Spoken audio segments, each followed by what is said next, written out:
Hello friend, this is Durga. Welcome to my channel. चला आज बघूयात वरीचे तांदूळ कसे करायचे. वरीचे तांदूळ किंवा भगर. त्यासाठी बटाटे असे कापून फ्राय करायला घेतले.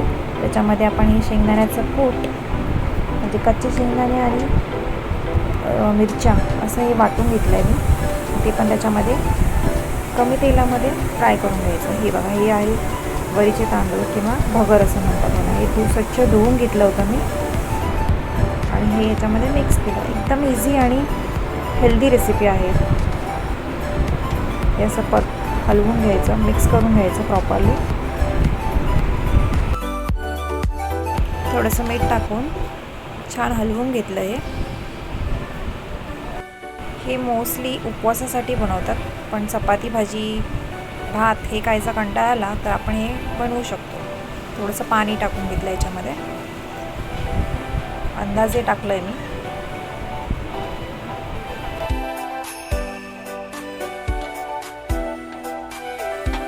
आता त्याला झाकण लावून शिजून देऊया थोडा वेळासाठी. जास्त वेळ नाही लागत ह्याला शिजायला. 10 मिनटं पुरेसं होतं. 10 मिनटामध्ये भात छान शिजून रेडी होतो.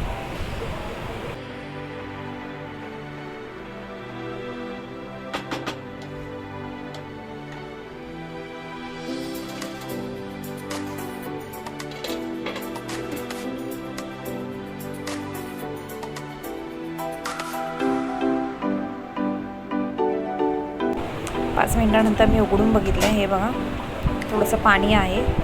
भात ऑलमोस्ट शिजला आहे. आणि थोडं अजून मी झाकण लावून ठेवते त्याला.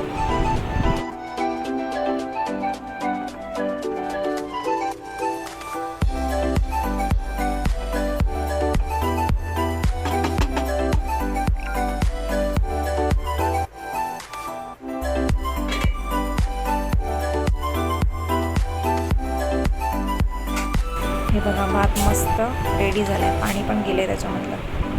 आता हा खाण्यासाठी रेडी झाला आहे. तुम्हाला हा कसा वाटला व्हिडिओ? आवडला असेल तर लाईक करा. चॅनलला सबस्क्राईब करायला विसरू नका. Bye bye. See you in the next video.